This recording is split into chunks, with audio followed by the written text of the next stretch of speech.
Hey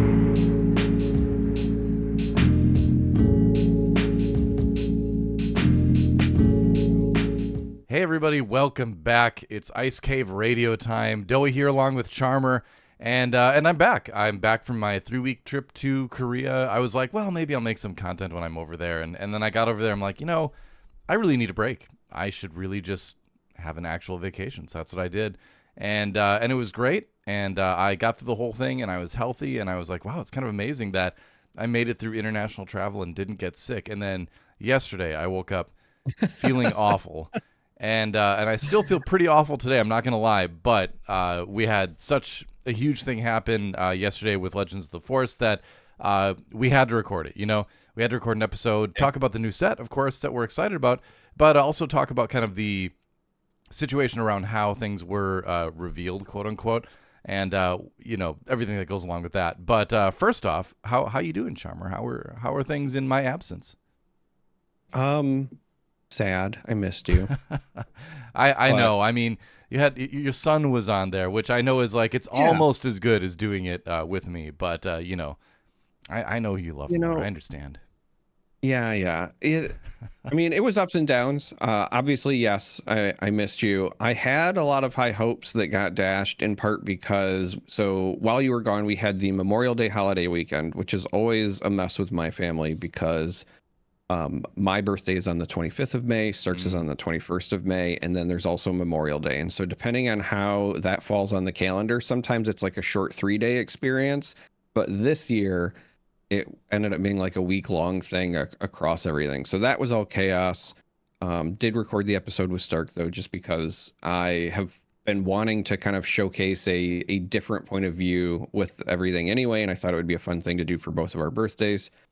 And then I hurt my elbow. Like my elbow's been hurt. For those of you who don't know, I tore a ligament in my left elbow, but I hurt it again by accident because I had a tire go flat, and so I had to change a tire. And it turns out if you've got a torn ligament in your elbow and you're out there cranking on a 4-way to get a donut on your car, you heard it worse. But I'm stubborn, so that was a problem. I have my follow-up with a surgeon in 5 days, so hopefully I'll get, good news there.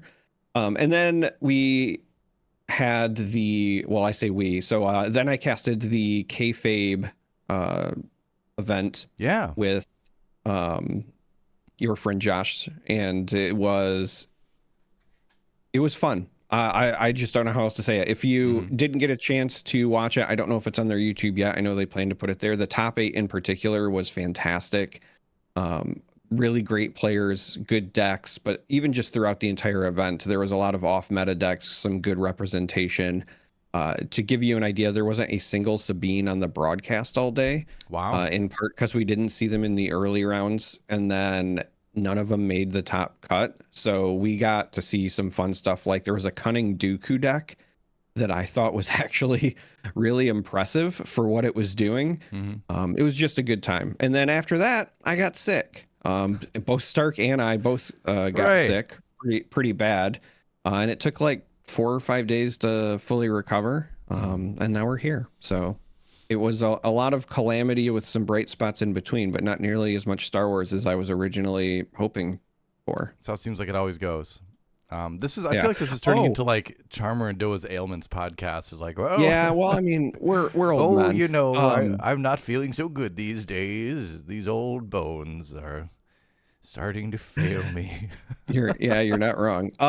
While you were gone, for my birthday treat to me, I got a carbonite box. Exciting. Did you get anything? And I did open a showcase, so that's the good news. Nice. Okay. But the bad news is it was Rio Durant. Hey, that's not a great one. I'll be honest. But here's the thing. It's not even just that it's not great, because there's other ones that I would also consider to be not great. It's that I have been so vocal about like how bad that leader is. You deserved it. So of course, that's the one that I get. And so now I'm going to at some point have to see if I can make it work at locals, because why not? Yeah. I mean, you got to build it, right? I mean, if you have the showcase, you got to build it. And it is fun just kind of trying to take some of those subpar leaders and just making them work too. I've had a lot of fun with honestly, I've had a lot of fun with Holdo. I've had a lot of fun tinkering around with Akbar and stuff like that. I think Lando's actually way better than people think he is. He's got the same high ceiling that some of the other Vigilance Blue leaders have. He's just kind of harder to play. And so I think that's holding him back, but I think he's really good. So I've had a ton of fun with all my showcases, and then Poe, of course, playing a lot of. But lately I've been playing more Vader. I've got a PQ coming up in 2 weeks, and I think I'm going to play Vader Cunning, Pilot Vader Cunning. The list is really good. I'm really enjoying it a lot. I'm enjoying the interaction between AT Hauler and Sanctioned, or what is it? The capture ship.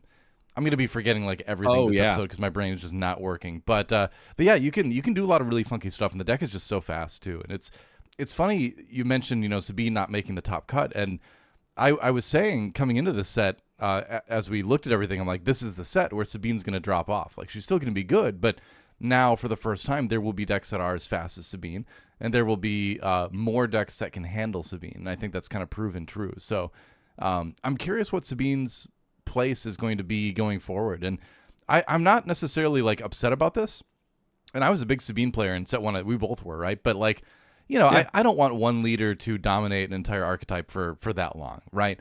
So for a long time Sabine was kind of like the aggro deck. If you wanted to play low to the ground fast aggro, you played Sabine.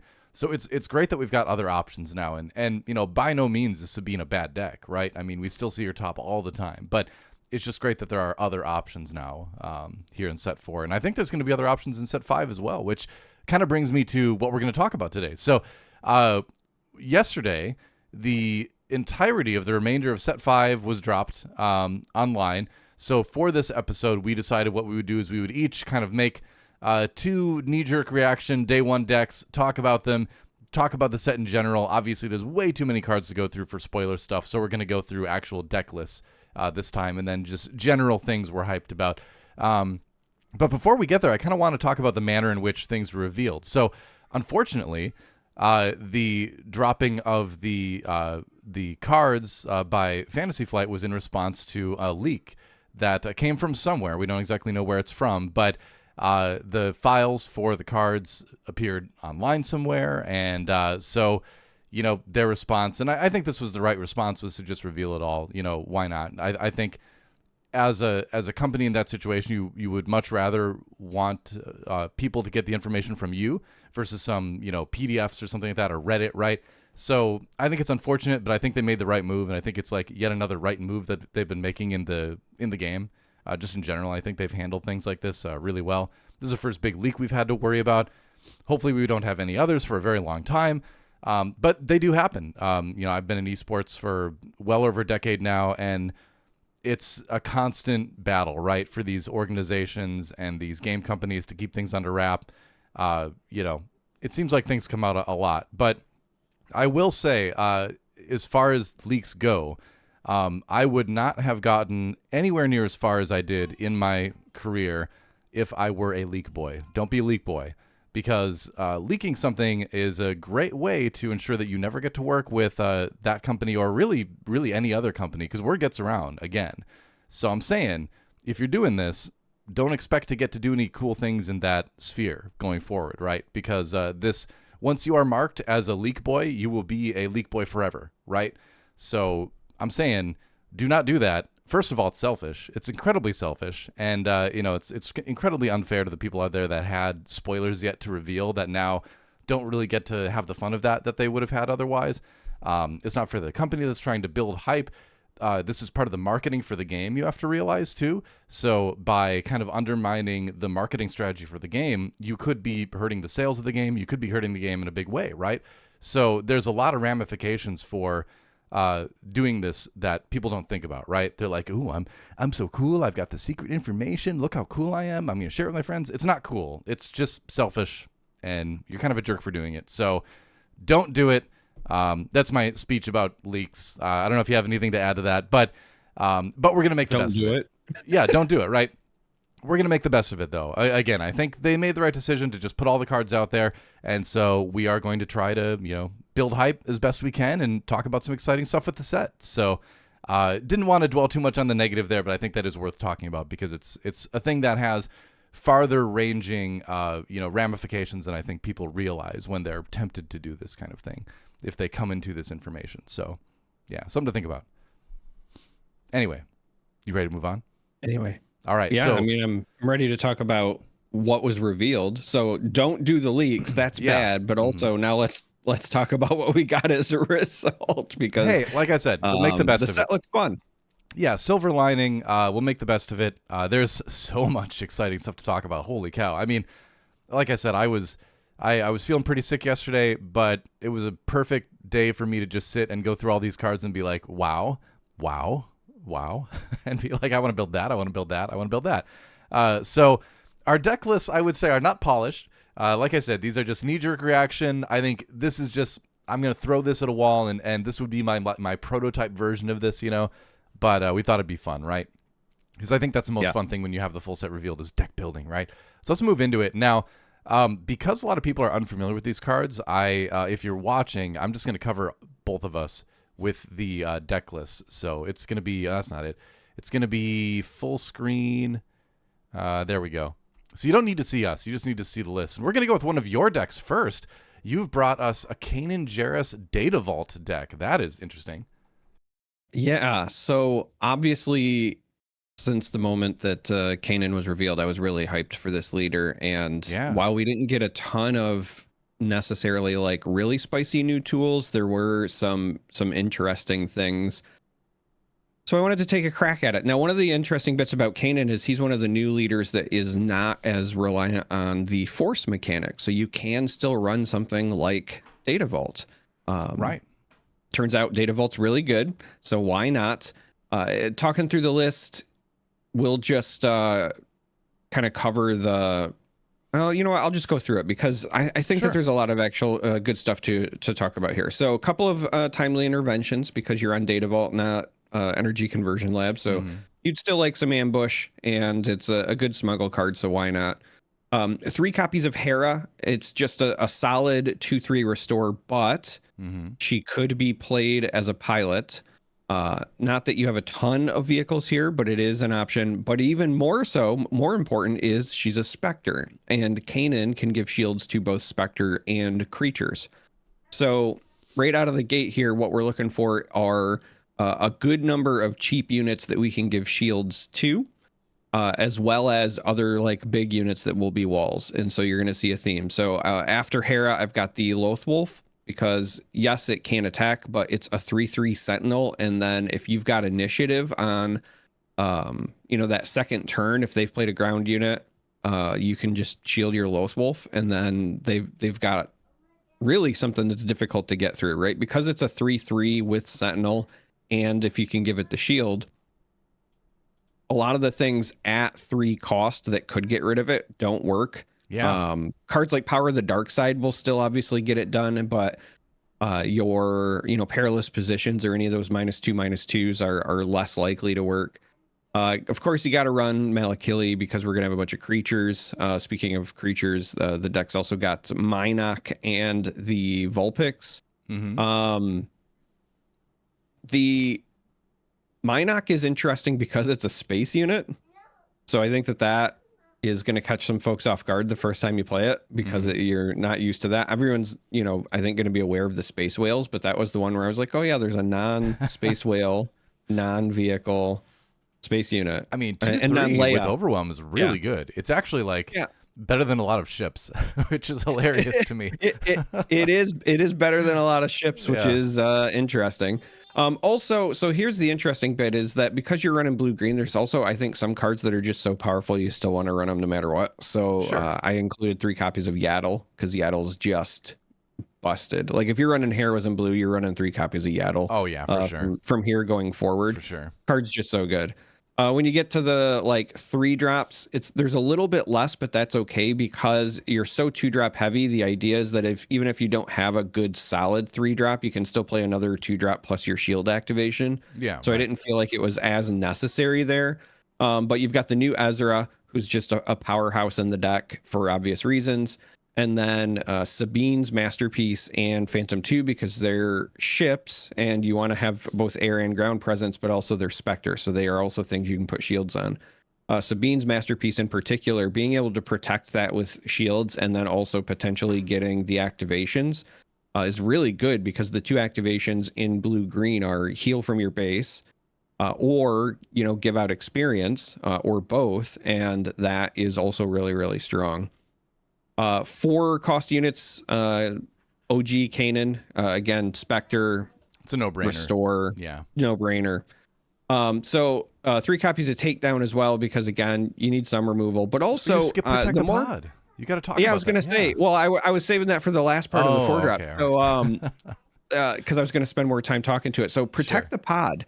I think in a list like this, where not only do you have a lot of units that just innately have high health, but if you're shielding things, they're less likely to have damage on them. It ends up being really, I think, better than advertised. And the thing that I think is going to sell me on it, I might not be always a 3 of, but in a list like this, what stands out to me is that it's a good way to deal with leaders, right?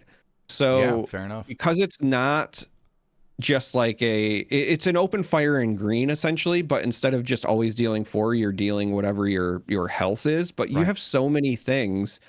So like if you play Ezra on 3, when Protect the Pod rolls around against a Sabine, let's say, right, you save your takedowns for those, but Protect the Pod could be another takedown in that scenario. Yeah. I think it's going to be really versatile. I think it's awesome for the reason you said, and then also even if you don't have quite enough to take the leader out, I mean, still, let's use Ezra as an example again. Doing 5 damage to a 6 or a 7 health leader makes it very, very easy for just anything else on the board to swing in and finish it. So I think you hit the nail on the head as far as Protect the Pod being potentially very effective leader removal. So in the 5 slots, the new Ghost, 3 copies of it, because again, Spectre, but also because... So it's interesting with Kanan here, right? The Ghost, when it has an upgrade, also gains Sentinel, and then it gives all your other Spectres Sentinel. And you can continue with the new Kanan to just keep jamming shields on it, thus kind of creating like this weird wall-off situation, which is a bit nutty if you think about it. For sure. So I do like it. Obviously, it's got the Phantom synergy as well. There's also the new Purgle that is just a 2/7 Sentinel for 5, which is not necessarily outstanding, but it is a big wall in space. And if they don't have a lot of space presence, it's something that turns on your Protect the Pods like later. Being able to, pay 4 to deal 7 to something is super relevant. Running 3 copies of the Terran Tadic, mostly because I would expect. Is that what it is? I thought it was. Terran Tadic sounds like a football player's name. I think it's. I think you're not wrong. I was reading. Let me look this up. Let's see. It's TAR. I thought it was Terran Tadic. I guess it depends on how you do the A, right? Whether it's a hard or a soft A, but could be Terran Tadic. I have to look this up again. It's just mono green, right? Yeah. 5 drop. So yeah, if you're listening and you don't even know what I'm talking about, it's a 5 drop, 5/5 for 5, but it's a creature, but also it gains ambush if your opponent controls a force unit. A lot of that is just me including it because I expect a bunch of force units rolling around. So yeah, I think that's reasonable. Again, being able to.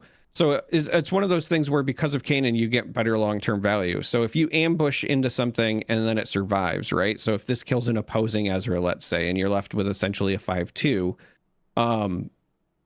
being able to shield that on the next turn and then swing with it, so you could just kind of continue to get that 5 power value, I think is potentially relevant.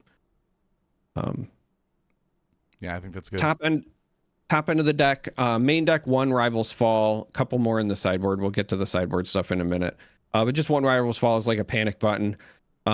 2 of the Purgle, the Grappling Guardian, the Purgle that when played also destroys space units, the one that just like crashes into them. So it's when played, you can defeat a space unit with 6 or less remaining HP. Seems very good for this meta.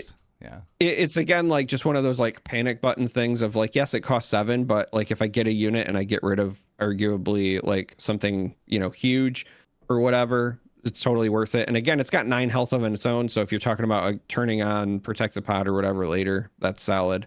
Mm-hmm. Luke Skywalker, again, just like Yaddle, some cards are just so strong. You run them no matter what. So of course we got Luke.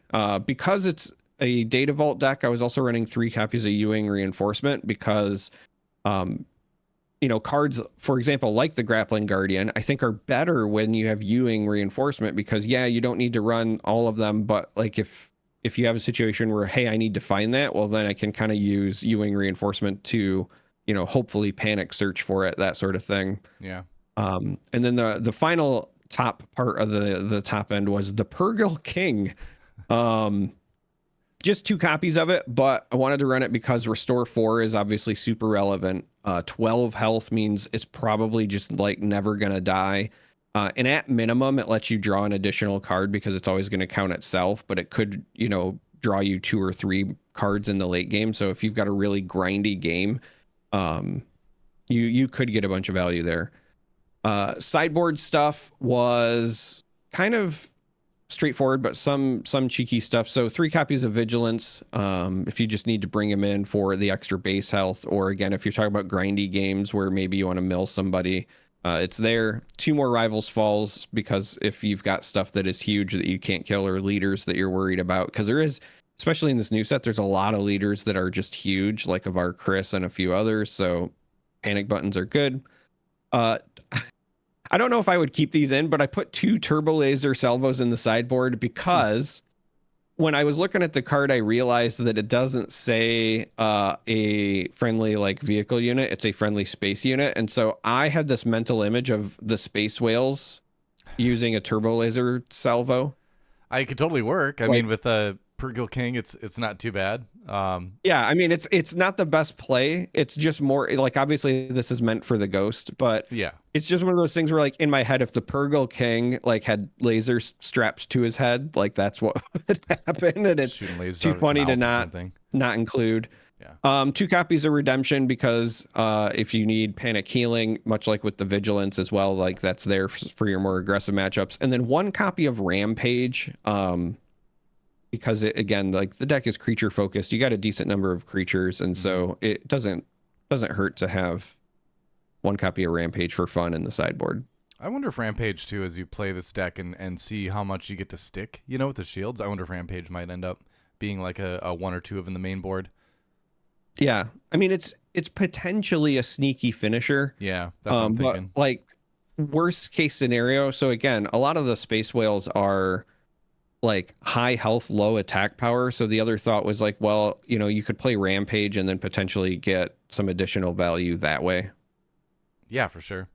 I think, I like I said, I think it's one of those things where with all the shield tokens, ideally you'd have like a good amount of stuff on the board, and as good as things like Yaddle are, maybe you want to like swap it for a creature if you find out you just don't need that healing, as much. I think Yaddle's super good, but I could see a scenario where you just don't end up needing the healing as much as it seems.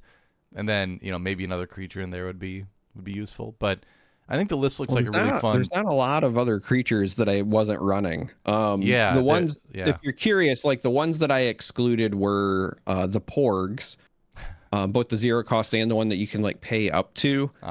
There's also the 4/4 that gives something Overwhelm for 4 that's in green. I chose to exclude that just because there's not a lot of like really high attack things in this deck. This is pretty much kind of like a slow, grindy, and that's why I wanted to run cards like Yaddle or a decent amount of Restore, because this is the kind of deck where you're going to play units that will stick, and then you're going to take value trades over time until you just have like the board through attrition. And so for those style of games, you need to also kind of stay healthy. That's why I chose to run Data Vault and chose to run a decent number of units with Restore, because the idea is that, like you said, that sticky units, right? So if I play a unit and you play a unit and next turn I kill your unit and I play and then, you play another unit, but I play another unit on top of it and we kind of rinse and repeat. Eventually you'll get to a point where you just kind of overwhelm them. So that was the idea. Yeah, I think that's a good concept with it. The only other way I was thinking of, because I think green is the obvious way to build Kanan. It seems like the best right out of the gate, right? The objective best. The only other way I was thinking of maybe building it was red, because you've just got so many high attack creatures in red. And so then you go for more of an aggro strategy where you're trying to use the shields to create good trades that way, and then make them find removal in other ways, and then just have more pressure. But it's hard to not include stuff like Malakili, and protect the pod. So yeah, it seems like green is the better way to go. But the nice thing is that a lot of the creature synergy stuff is just in blue, which matches Kanan. And so I think you do have the flexibility of trying something like red. I might try it, but I think he's a really neat leader, and I'm excited about it. I will tell you, I looked at red. It's funny. I looked at red, and while there's some good creatures there, specifically like the 4/4 for 4 that gets raid if you have another red unit is kind of outstanding with Kanan. Yeah. But the other reason I was looking at red was because Sabine, just like the natural 2-drop, and then Zeb. Zeb is a whole lot better when you can also shield him. Because then you're just getting that long-term 2 for 1 value, 3 for 1 value sort of thing. Right. The biggest reason that I was staying away from red, though, was because I just didn't like any of the base options more than I liked Data Vault, if I'm being entirely honest. And I liked the U-Wing and the Protect the Pod synergy, but I looked at red, and then the other one that I think actually might have legs as well, because you just talked about it. There's so much just native blue support for Kanan anyway. You could just go double blue. It could be something where you're just running like Vigilance main deck and then a couple of the other just like naturally powerful blue cards and call it good. And you'll still have enough stuff to use his ability on. All right. Yeah, I could see that.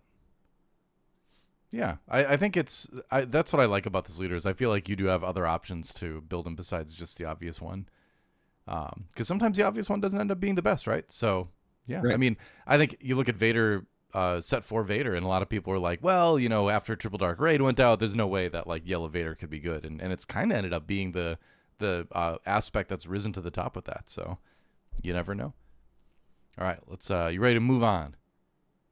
Yes. All right, let's go to, I don't know what order these in, so we'll just kind of go as we see it as we go. But I guess it's one of my decks next. It is the Way of the Fisto. It's a Kit Fisto Jedi Temple, which is the base that says when a friendly Force unit attacks, the Force is with you. So, I would imagine that's going to be something that you're going to get quite a bit, ideally, with this. And so this deck, again, with the disclaimer that all these are just very much prototype lists that can be polished pretty obviously. The idea was generally to play a lot of Jedi units, take advantage of Kit Fisto's ability, where you pay 1 if you attacked with a Jedi unit this phase, deal 2 damage to a unit, and just try to be, tempo-y, try to be aggressive, try to control their units without, committing as many of yours into attacks and things.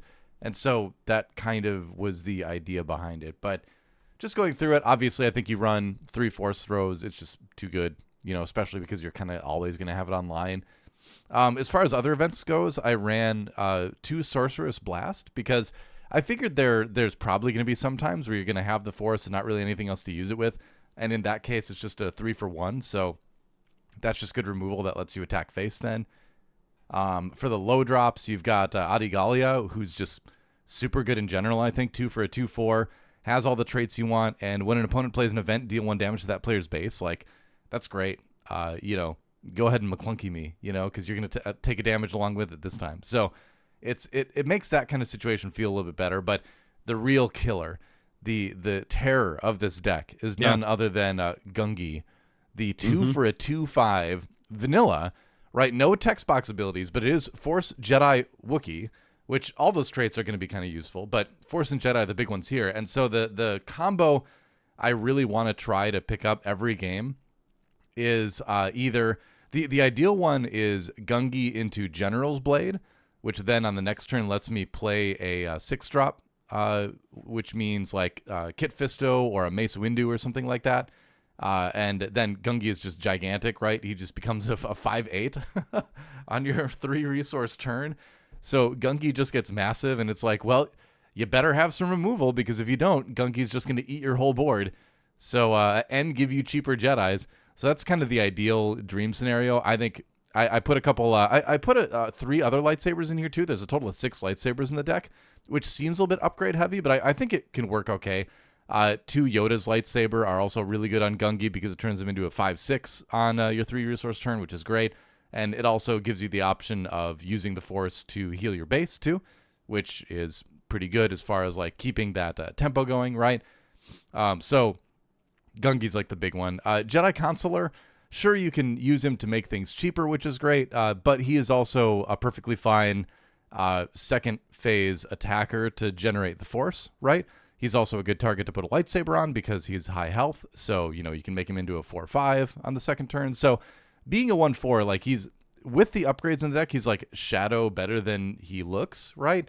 And everyone's like, here's one of the things I don't like about the Star Wars Limited community is whenever you talk about these kind of things, people are like, oh, well, removal. And it's like, yeah, of course, removal always is going to exist, but dies to Doomblade. Yeah, you gotta exactly. Yeah, you gotta build decks with the assumption that you're going to be able to make things happen, right? And of course, this is done with an awareness of what the meta is like, right? If there's tons and tons and tons of upgrade removal, then you're never going to do it. But the thing is, oftentimes that upgrade removal is either an event or it's a subpar unit. So where this deck plays a lot of higher value units, I'm really not that worried about upgrade removal, frankly. And just straight up removal. Well, yeah, I'm an aggro deck. I don't like removal, but that's kind of how control decks beat me. So, that's just part of playing the game, really, So I'm not too worried about that aspect of it. As far as space goes, pretty light on space, but I think we've got some pretty good value space units. Jedi Starfighter is good because it's a 2 for 1/4, so it's sticky, and then on attack you may deal 1 damage to a space unit, so you can be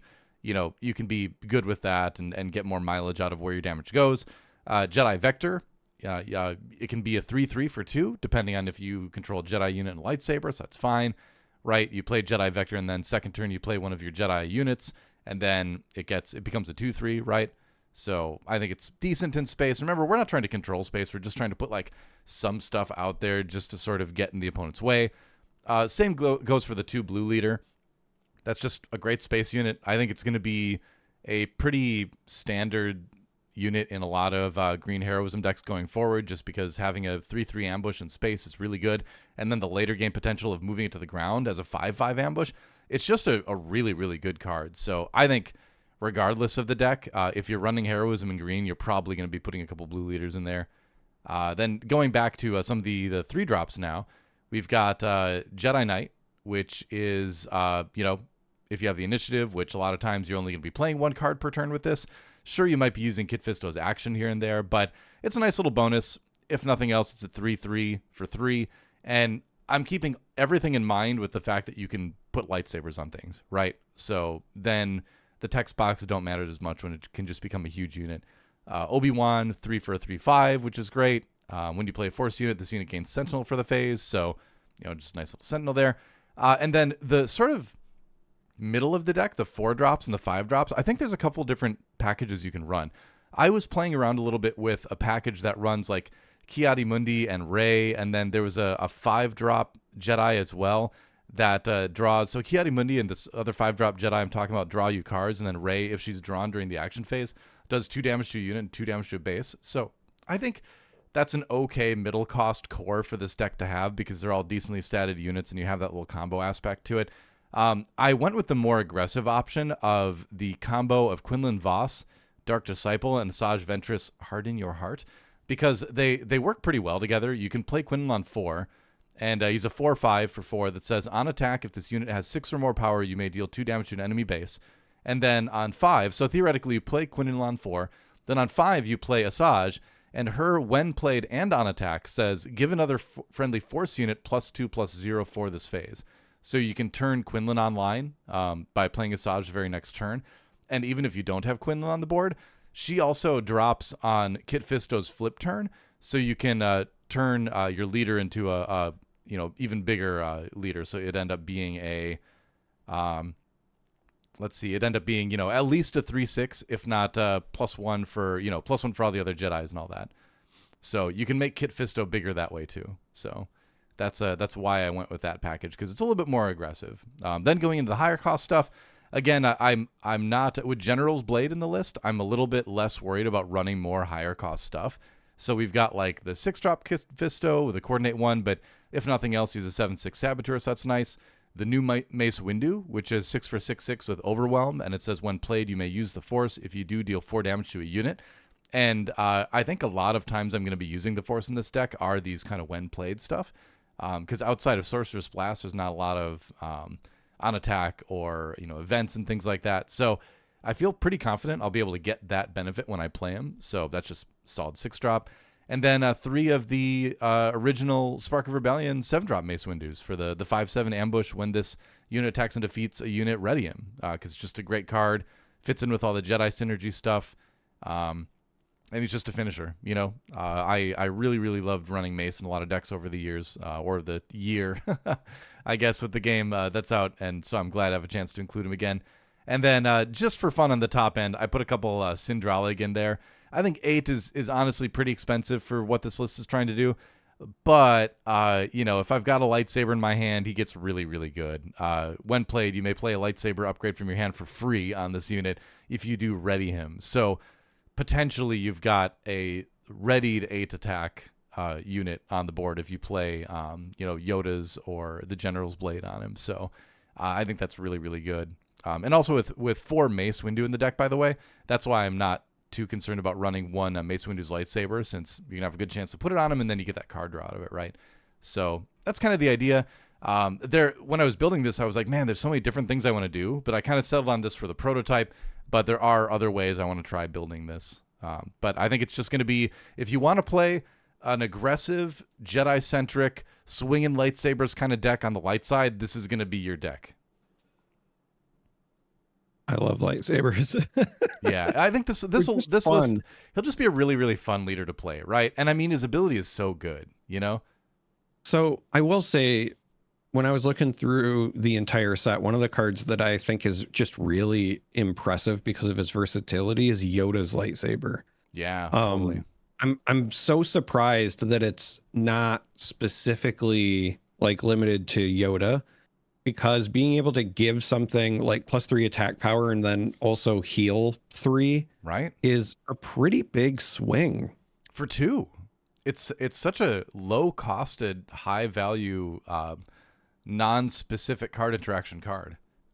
Yeah, it's hilarious to think about too, because Yoda's lightsaber is obviously smaller than everybody else's lightsaber, so you just put it on someone, you have like Kit Fisto twirling around a tiny lightsaber dagger or something like that, but that's another reason why I had more lightsabers in this deck than you would normally see, more upgrades, because they're your leader needs a little bit of help in the attack department if you don't have a lot of Jedi units out. So this is another way to buff your flip turn. But yeah, Yoda's lightsaber, MVP card, I think, for sure. But yeah, I think I could do a lot of changes with the events in this deck. I think there's still the daring raids out there. There's a shoot first. There's not shoot first. There's the what I'm talking about, 3 for 4 damage. Yeah. Open fire. Yeah. Fire, yeah. There's a lot of things you could do. You need to make sure you include a lot of Jedi, so you're a little bit limited in that category. But I think there's going to be a whole lot of flexibility as far as like how you build Kit Fisto. And I think he's just going to be a solid leader. I don't know if he's going to be like ultra S tier, tier 1. I think he's going to be good. He's definitely going to be on the better end of a lot of leaders in this set, I think. But I think he's got potential to be one of the standout leaders of the set. So I'm excited about it. And I mean, it's just fun to play Jedi and swing lightsabers, right? All right. But man, when I saw Gungi, I'm like, Gungi with the General's Blade, like what a beast. 5/8 on your 3 resource turn. Gungi is it's so simple, but Gungi has seriously made me want to consider building a number of different decks just because that card exists. Right. He's the strongest card in the set. 2 for a 2/5 is just absolutely nutty stats. It's the only card. It's the only unit you can drop that can survive the ping Tarkin Town, right? It's kind of amazing. Excuse me. Oh, I'm so sick. It's kind of amazing. But anyway, so that's a Kit Fisto. He's going to be a ton of fun. Let's move on. See which deck is next. It's another one of my decks. All right. Well, do you want to move on? Let's skip ahead to one of your decks and we'll go back to one of mine. I don't want to do 2 of mine in a row. because Oh, this one's fine. super exciting too.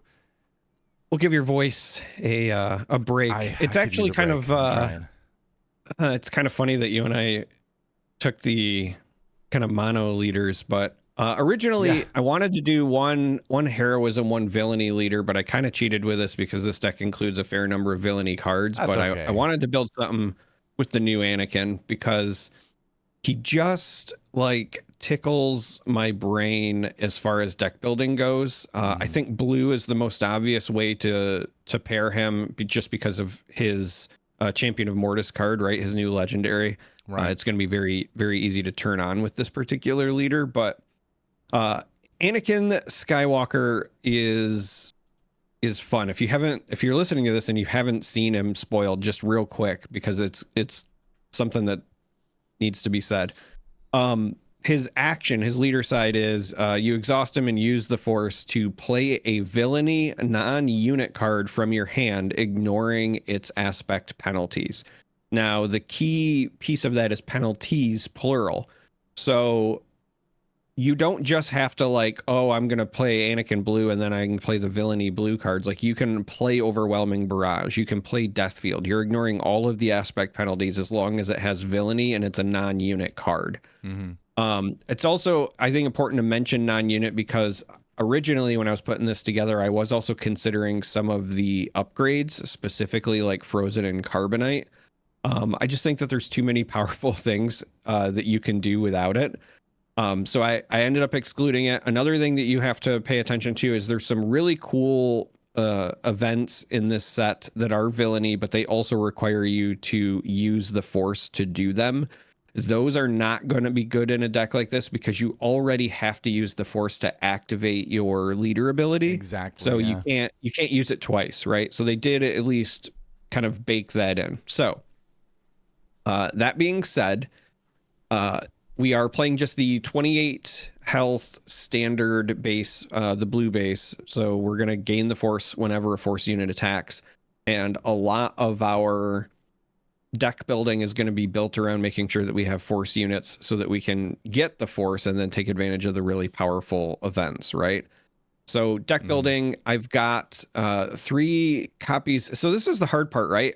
Because you're mono, you don't have access to a lot of the 2-drops, right? So I'm running Hera mostly because she was like the best 2-drop that I could run in this slot. It was like literally her or Kuil, right. But because we're also running some of these other cards that we don't want Kuil to discard, like it's going to feel really bad if Kuil makes you get rid of an Overwhelming Barrage that you would have drawn. Yeah. So I'm just running Hera strictly because she is just a 2/3 restore unit.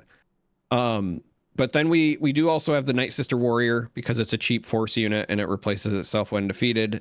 Secretive Sage is, I think, going to end up being an all-star for this deck as well. 2/2 shielded, but has the Force trait. And then, of course, Yaddle. Like I said, if you can run blue heroism, you're running Yaddle. But the idea is, if you're mulliganing here, you want, one of the 9 2-drop Force units because you want to be getting the Force as soon as possible. And you'll find out why as we go through. 3 drops for units, again, all Force stuff, right? So Ezra, the new Grogu, mostly because he's sticky and has the Force trait. So even if you're not using his action, and yes, he doesn't do a lot of damage, but again, if you're just looking for reliable ways to give you the Force, he's pretty good. And then, of course, the old Set 1 Yoda. But the reason that you want to get the Force early and often, especially like with your 2-drops, is because one of the really powerful things you can do, again, especially with initiative, is Power of the Dark Side, right? So if you can play a 2-drop or a 3-drop and get you the Force, then you're turning on early plays of Power of the Dark Side potentially. Similarly, with all of these sticky 3-drops, Ezra, Grogu, to some extent Yoda, if you can use those to give you the Force, then another card that we're including at the 4 slot is a couple of copies of Deathfield with a 3rd copy in the sideboard. Again, as a reminder, if you don't remember what that does, that's normally it's a villainy aggression card. 4 costs, deal 2 damage to each non-vehicle enemy unit. So it's just their side of the board. Mm-hmm. And then also, if you control a force unit, draw a card. And it turns out this deck has a lot of force units, so you're basically always dealing 2 to almost everything on their board, and then draw a card. 4 slots, again, more force units, right? So we got the new Chirrut, 3/5 Sentinel, and if you don't have one of your like villainy events, then when he's attacked, you could just use the force to make the attacker get -2/-0 for that attack. So kind of a nice little staunch wall for you. But we're also running, again, OG Kanan because really obvious. But also the Itinerant Warrior. I actually really like this card, especially in this deck, because we have so many ways to get the force, but we're not always going to want to be playing our villainy removal. So I wanted to have some sort of additional out for the force. Itinerant Warrior is a 4/4 shielded force Jedi, but when played, if you use the force, you can heal 3 damage from a base. Yeah. So just really versatile. And the fact that you're kind of forced to use the 28 health base just gives you a little bit of a cushion against some of the aggressive decks. And then, new Anakin, right? You're running a bunch of heroism cards. You're going to be running all of these villainy events. So the new Anakin is outstanding. And then, 3 copies of Luke Skywalker. As far as other villainy events, right? So I mentioned Power of the Dark Side. I mentioned Deathfield. I was also running 2 copies of No Glory Only Results, 3 Overwhelming Barrages because the card is dumb, 2 copies of the Tragedy of Plagueis. So this is one of the cards that was recently revealed. And if you are not familiar with what it does, you choose a friendly unit for this phase. It can't be defeated by having no remaining HP. So it can still be bounced, still die to -/-, and it can still die by direct defeat effects, right? So like Rival's Fall. But it's not going to die from, combat, not going to die from open fires, from Quinlan's, whatever. Which is helpful. But it's not just that. It's also an opponent chooses a unit they control, defeat that unit. So it is a Power of the Dark Side with upside.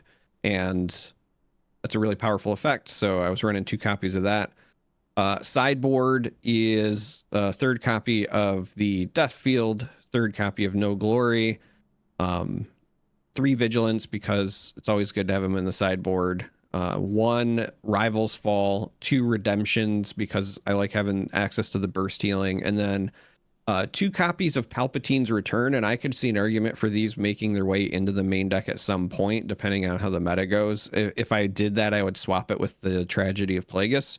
Palpatine's Return is really interesting in this list because you can use Palpatine's Return to play your Luke Skywalker's back. Yeah. And it turns out running effectively more than 3 copies of Luke Skywalker is really, really good. So also he would see when he dies and then come back and capitalize on his own death by getting something -6, -6. Yeah, it's great. Yeah.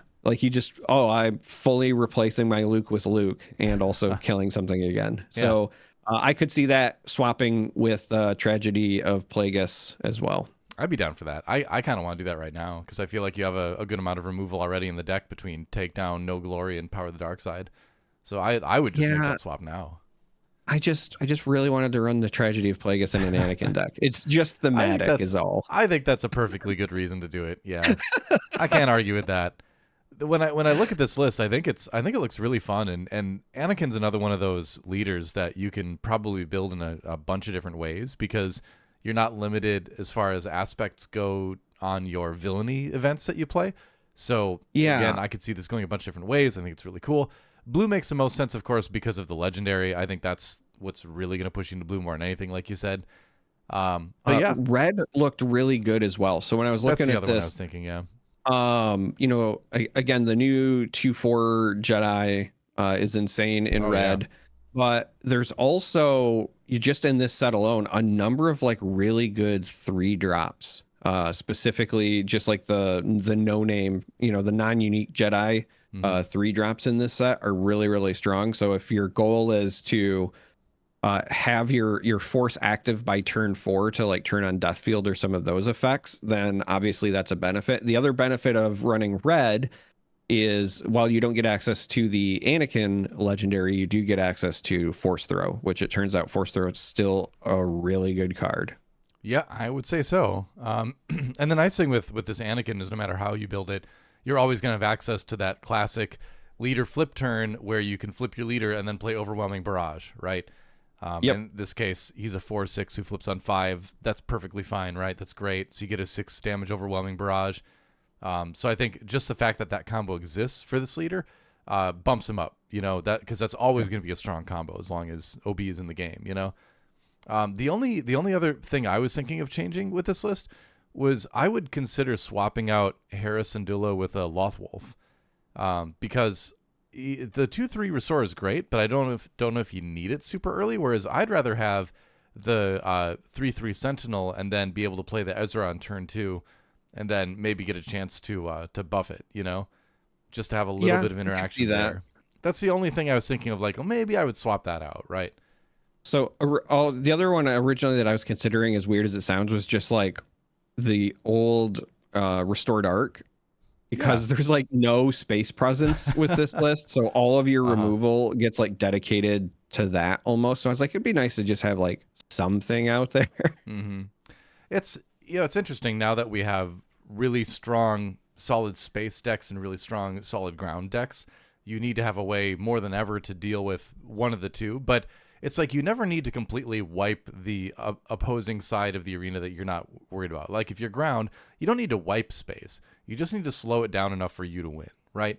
So and I think that's something people forget sometimes, where it's like, well, I can't control that arena. Well, it's like you don't need to control that arena. You can take damage from that arena, all game long and still win, right? You just need to throw some speed bumps in front of them, right? So I think a little bit of removal that can target like specific units here and there, or just an early Power of the Dark Side for a space deck is great, right? So I think you've got, to me, it looks like you've got enough removal to handle that kind of thing, especially with the no glory only results kind of stuff. But I'm not as worried about it.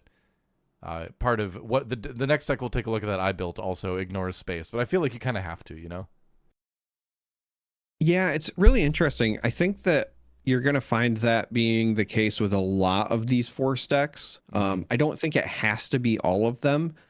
Specifically, after we look at your deck, we'll, talk about other things that we're excited. There's an Obi-Wan list and a couple of other lists where I think that using some of the rare bases means that you can still have the Force mechanic, but not just go so heavy ground. Yeah, for sure. The green and the blue base in particular of the rare bases are the ones that really jump out to me. But we'll talk about that when we get there. It's funny, like Kit Fisto is probably one of the best equipped decks to deal with the space arena from a ground-based deck, just because you have some Jedi stuff in space, and just his leader ability isn't arena locked. You can hit any unit with it. So I think he, if you want to have a ground deck that does okay with controlling the space side of the board too, I think Kit Fisto again is going to be your way to go.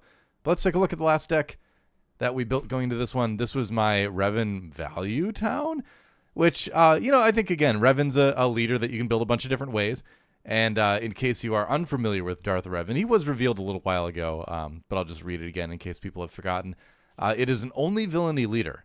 And he says, when a friendly unit attacks and defeats a unit, you may exhaust this leader. If you do, give an experience token to that friendly unit. So you want to fight on board, buff stuff, and then swing with your buffed stuff to win the game. And then his leader is flips on 5, which again is great. 3/6 has Restore 1, which is also nice to help you just kind of keep that little edge, right? And then when a friendly unit attacks and defeats a unit, you may give an experience token to that friendly unit, but it's kind of unlimited at that point because you don't need to exhaust them, so you can do it multiple times per turn. So a very strong ability, but again, you're limited by only having that villainy icon, which means that you can't play double stuff. You can't really include more than one aspect, right? So I thought, all right, well let's see what we can do in yellow, because yellow's got some ambush, and we'll kind of go from there. So just to kind of go through this list here, I tried to pick as many good early value units that would be able to fight and live, right? So you've got like the Crafty Smuggler. He's shielded 2/2. That's fine. If he kills something, then he becomes a 3/3, which is big. Then you've got stuff like Deceptive Shade, which is a Sith, an undead, 2 for a 2/3. When defeated, the next unit you play this phase gains ambush. So again, kind of going through the theme, I think this card is kind of custom made for this deck in my opinion, because it's decently statted, and then you get that great when defeated. So I don't mind that one dying as much. And then Dr. Evanson, welcome back, and a Fugitive Wookiee as well. So 2 cards that are 2 for 3/3s with the downside of the bounty. But again, I think you can play around it. Dr. Evanson, if you know he's going to die, make that the first thing you do in the turn, and then they have no resources to ready, so the bounty doesn't mean anything. And Fugitive Wookiee, just make sure that you don't have anything on the board that you care about being exhausted if you know it's going to die. So those bounties I think you can play around. So then you get the upside of being 3/3s for 2, and the extra upside of becoming 4/4s very quickly, which can get overwhelming for your opponent to deal with unless they have specific removal. Now I will say, with all the 4 health Jedi stuff out there, it's going to be a little bit tougher to do that than it used to be. But I think this is still a good place to start with it. I've got 2 Sanctioner Shuttle in there just because I think the idea with this deck is that you're going to probably want to have things trade and live. So in an ideal world, you have Coordinate online, and this is just a good way to kind of control the board a little bit, get rid of a problem unit in space, that kind of thing. Sanctioner Shuttles just become an all-star card in yellow, I think, in general. And then we get into some of the new stuff. We get into Shin Hati, the Overeager Apprentice, 3 for a 4/2 hidden and shielded. So hidden, again, is that keyword that says the unit can't be attacked the turn it was played. So no ambush, but ideally she's going to go into your next phase as a 4/2 shielded, which then can attack into something and become a 5/3, right? At the cost of only the shield. Going back into space, we've got the Stolen AT Hauler, 3 for 4/5. Again, something ideally that will trade and live and just keep getting bigger and bigger. And then to support the Stolen AT Hauler, you've got Waylay, so you can bring it back to your hand if your opponent does manage to steal it. And then we've also got, I'll skip ahead a little bit to Balin's Skull, which is 5 for a 5/5 hidden. When played, you may use the Force. If you do, return a non-leader unit that costs 4 or less to its owner's hand. Then that owner may play it for free. So again, another way to just steal back your AT Hauler and then play it on your side of the board for free. So I think AT Hauler with some of the yellow bounce tricks becomes really, really good. We're seeing some of that in like the Vader yellow list these days, but I think it works well in this case too. And then you've just got some really good ambush cunning stuff on villainy. You've got the Bosk, you've got the Forlom.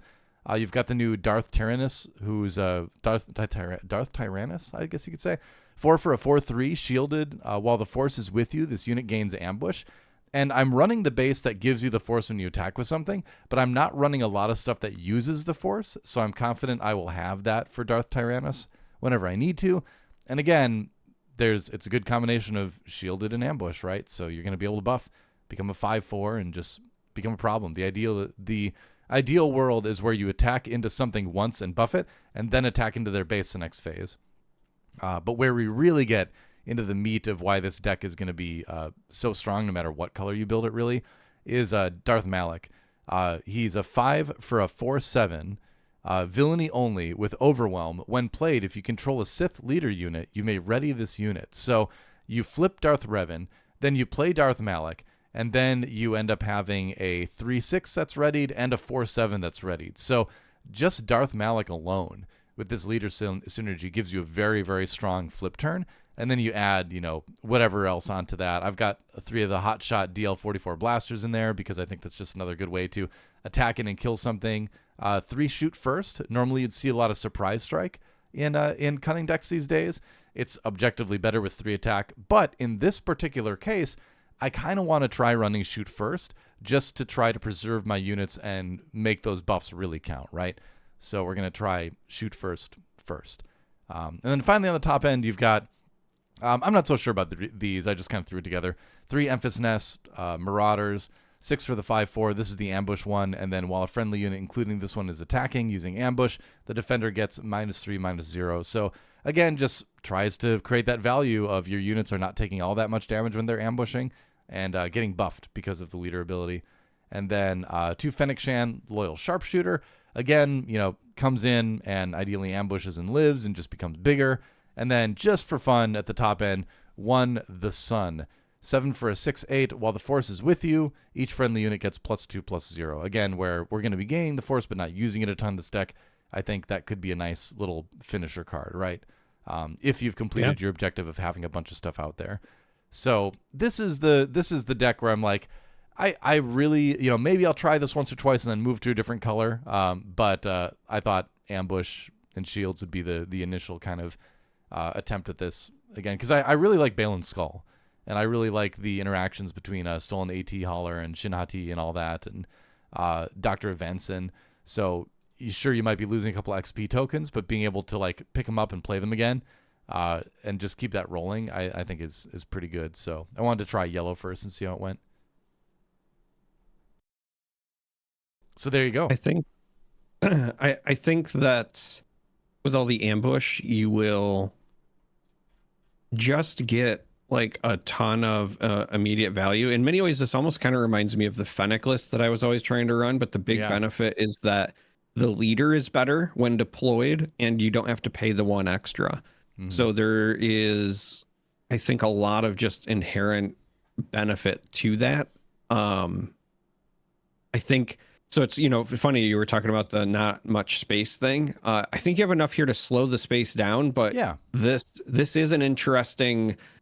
Darth Revan is an interesting puzzle because if you don't have units to run into, then your leader almost does nothing, which is interesting, right?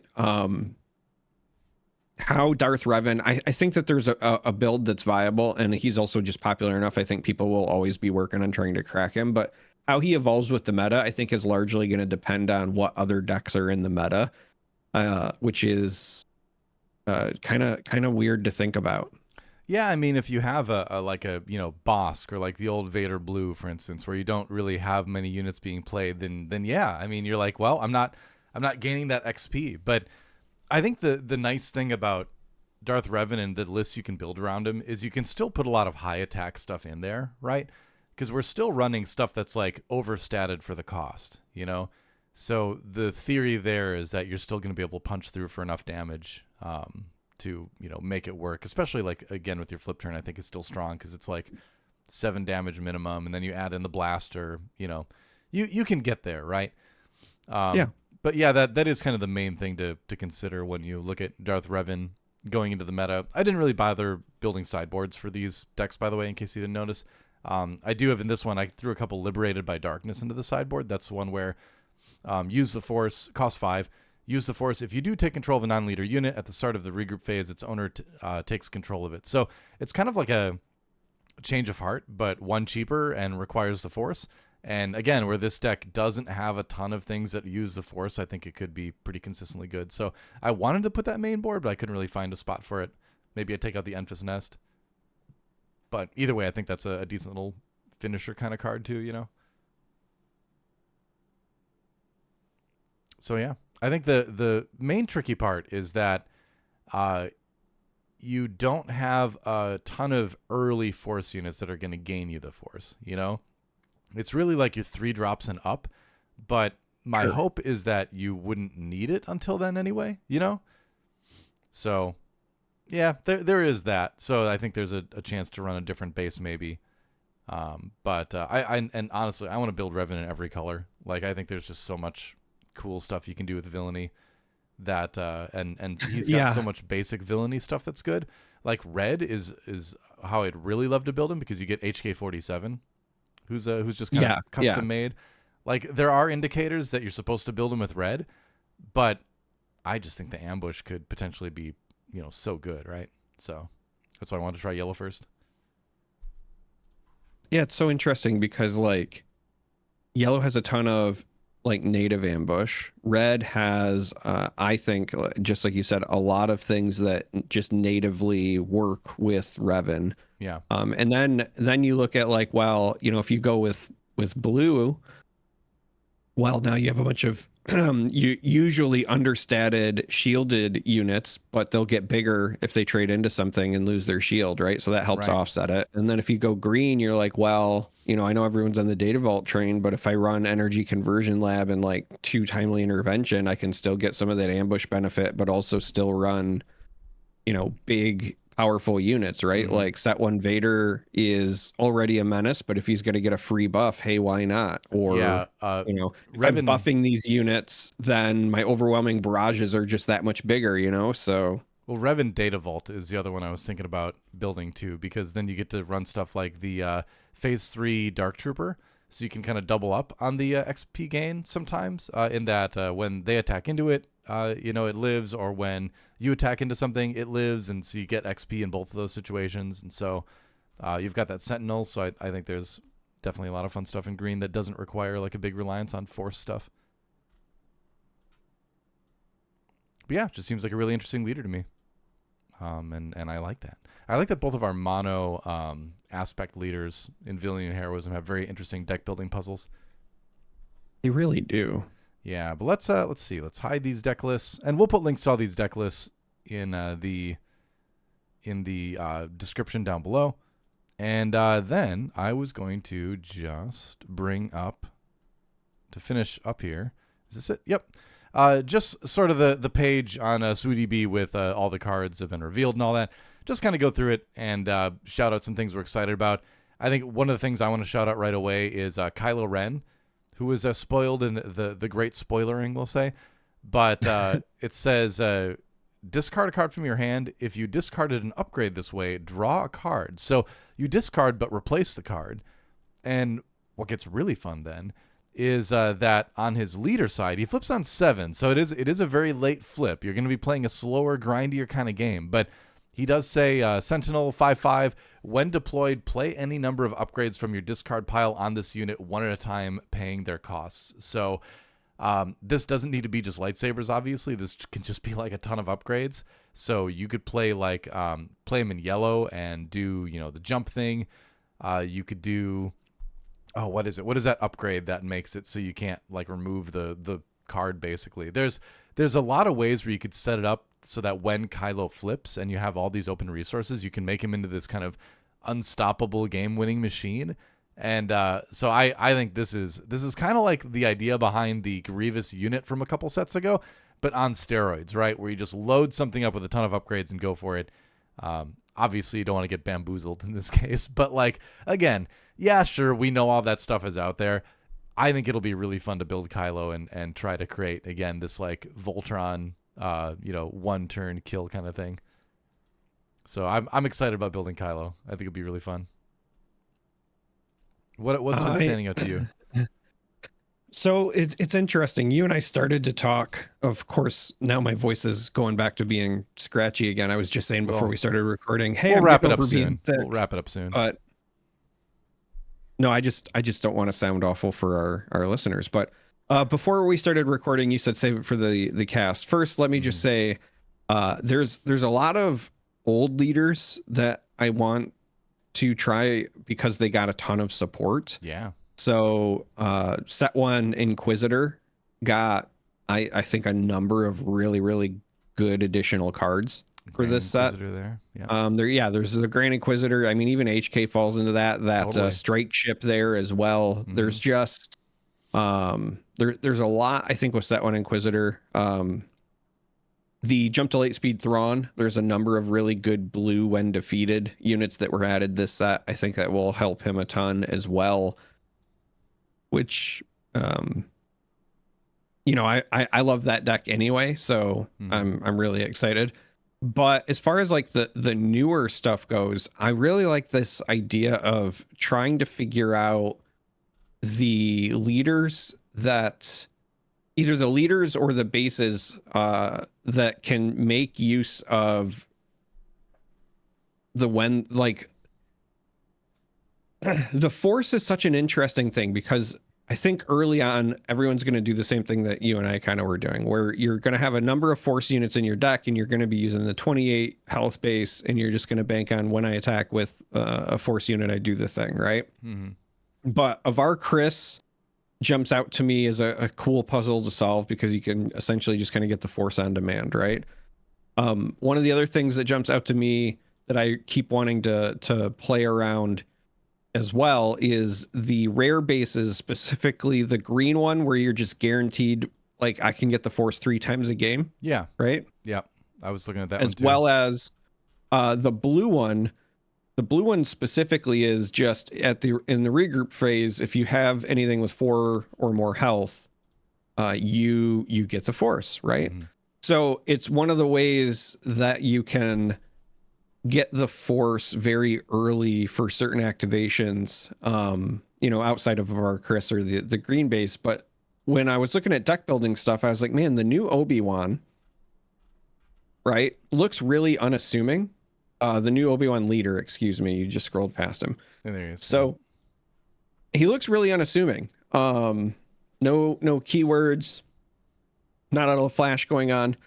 But if you pair him with the blue base, the rare blue base, mm-hmm. when you look at the number of like early game units, the stuff that costs 2 and costs 3, where you can guarantee like, hey, I have the force. Yeah. And then you're always going to have an outlet where you can just use your leader to give something an XP token, right?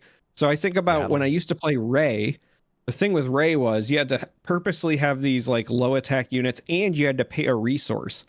The Obi-Wan resource that you're paying is the force, not like an actual resource for your card. So when I was thinking through that lens, I was like, okay, so turn 1, you've got houses like Gungi, right? Again, like I'm always coming back to that Wookiee. Oh yeah. Yaddle. But even some of the like, yeah, sure. So like even some of the like forgotten cards. So there's weird ones from older sets, or even just like recently jumped to Lightspeed. So Seasoned Fleet Admiral. If you don't remember, it's 2 for a 1/4, but it has raid 1. Mm-hmm. And when an opponent draws 1 or more cards during the action phase, you can give an experience token to a unit. But because it has 4 health, right? If you're playing that blue base, essentially what you're really gonna do is if you then use your leader to give that the experience token, you've given yourself what's effectively a 3/5 on turn 1, right? Yeah. Or again, like Gungi looks simple, but he's gonna, by the time he's swinging, he's gonna be a 3/6 sort of thing. So when I was looking through it from that lens, and again, if you're in green and blue, you're gonna have access to that new Ezra. You're gonna have access to just so many powerhouse units, and so this was the other reason that I wanted to mention it, because you're not bound to always playing force units for you to get the force. You're just bound to things that have 4 or more health for your base to give it to you back during the regroup. It's something where you can split lanes, right? You can play space units, you can play Concord Dawn interceptors, and still make sure that you get the force, and you can give your experience tokens to that. Any units where they care if they're upgraded suddenly are also really powerful in that list, because you can just give out experience tokens and now they're upgraded. The Mandalorian Sentinel unit comes to mind. Yeah. So it's just one of those things where, like, when I think about the puzzle of the Force, if you will, the obvious thing is, we're just going to jam a bunch of force units in and we're going to do the thing. Oh yeah, the new Watto. New Watto is outstanding if you're trying to take this game plan, because he's also going to keep handing out XP or drawing you cards, and giving you the force, which is ironic because he's supposed to be immune to like Jedi mind tricks, but he's giving you the force. So like I'm trying to think about ways that are outside of the box where it's like, okay, what if I do this thing where I'm not bound to being force or as force centric, but I can still make use of the new force mechanic. Right. It is pretty cool. There's just so much fun combo stuff you can do. I think Owen Lars demands a look in a lot of these force decks too, just because you can use them to search. I think like Kit Fisto Blue is another way to think about building him, because you get these early searchers and things. Yeah. Well, again, speaking about like old leaders that get support, he's a Rey all-star. Oh, like yeah, Rey for sure. loves Owen. Yeah, definitely. That's a good one. There's just so much to think about. And a part of it is just all being dropped at once, but I love the new Vader Legendary. I think that's really good if you put him in some sort of like ECL list, right? Oh yeah, he's so absurd with ECL. Yeah. So and there's not a lot of blue-green ECL stuff out there. I guess Kira ran ECL for a little while. They've all moved to data vaults now, but this could be a reason to think about going back, I guess. Yeah. But yeah, I mean, there's just a lot of different stuff you can think about building here. I still like Krennic ECL. Yeah, I think Krennic ECL is fine too. Let's see. I'm just looking through, just scrolling here. Exegol Patroller. I think this is a fun one to think about for some of the space decks from this last set. So there's actually on the screen right now, there's a unit that I am trying to wrap my head around. Is it Vanie, something like that? Yeah, I don't know. Yeah. I don't think I've ever heard it said out loud, and the accent on the second E is throwing me. But if you're not familiar, there's a new unit that was revealed. It's a 2-cost command villainy ground unit. It's a 2/4 Imperial Sith official. So a 2 for a 2/4 already has my attention just anyway. But when played and on attack, you may defeat an experience token on a friendly unit. If you do, give an experience token to a friendly unit. Now, obviously, like, you're moving experience tokens around. But it could also just say move an experience token. Like, the fact that it very specifically says defeat one makes me wonder if there are things that are going to care about, like, when upgrades are defeated and like when we want to use this, right? Like, I'm trying to wrap my head around why it's worded this way when we've seen so many other instances that say move, right? So like there's the new Jocasta that says you may attach a friendly upgrade on a friendly unit to a different eligible unit, right? We've got Hondo who just says, you know, attach or whatever. But this one specifically is you're defeating it. And I feel like even if it's not here, we're going to get some sort of deck in the future that cares about that, because there's also the new 2-cost red unit that it's a 2/2 for 2, and when you play it, you can use the Force, and it gets 2 experience tokens on it, and then when you attack with it, you defeat one on it. So obviously, it's meant to be like a thing where it's powerful, but it loses power the more you swing with it. Yeah, Infused Brawler. Yeah. But again, because you're defeating an experience token on it, it just makes me wonder if this is almost like a Chekhov's gun, and in the future, we're going to get stuff that cares about defeating XP tokens on your units somehow. I wonder. That's a good point. I mean, using the Infused Brawler with that green base too, where it's like use your first action to get the Force, then you play this, you go into turn number 2 with a 4/4, you know? Yeah. Seems pretty decent. But, well, and he's just aggression, so you can also play him with Avar Chris too. Yeah, that's right. Like a green-red Avar, where you're just like, hey. Or Kit Fisto, if you just want to gain the Force that way. I really like, as far as events go, Shatterpoint. This is another one where, you know, I think we're going to see this pop up in a lot of decks, where it's cost 4, vigilance only. Choose one, defeat a non-leader unit with 3 or less remaining HP, or use the Force if you do defeat a non-leader unit.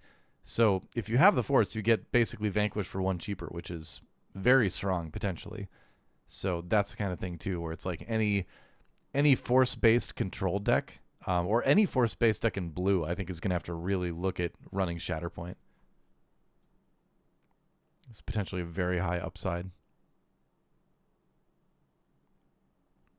Let's see. I mean, we could go on and on, but basically the idea is just to kind of give you an idea about some of the stuff we're excited about, some of the deck lists we're kind of thinking about building. But I'm sure in the coming weeks there's going to be a lot of fun stuff to talk about with the sets, with the list people are building and you know, testing and things like that. Dagoyan Master, that's a card I'm kind of excited about. 5 for a 5/5. When played / when defeated, you may use the Force. If you do, search the top 5 of your deck for a Force, and you reveal it and draw it. It's a nice little searcher there. A lot of searching. Potentially draws 2 cards if you can get the Force twice there. Oh man, talking about like older leaders that got some help. I'll tell you the one that I'm super excited is I want to put Ogdo Bogdo in my Asajj Ventress lists. That's Ogdo 3 Bogdo's for a blue, 5/5. Right? Yeah, it's blue. 3 for 5/5. It's 3 for a 5/5. Cannot attack unless it's damaged, but Asajj lets you just damage a unit to deal 1 to something else. So just always active, basically. Seems pretty good. That does seem solid. There's a lot of ways to ping your own stuff too, so that's neat. The new Boba 4, you know, do a little bit of indirect to yourself, then attack for 5 with Octobogdo, Boba Blue. But yeah, there's a ton of stuff. But anyway, hopefully you enjoyed this little sort of brief overview of the full set now that we've got it released. It was kind of sprung on us, so we're kind of doing the best we can with it. But yeah, I think there's just a ton of stuff to get excited about, for sure. But yeah, any closing remarks before we finish the episode off?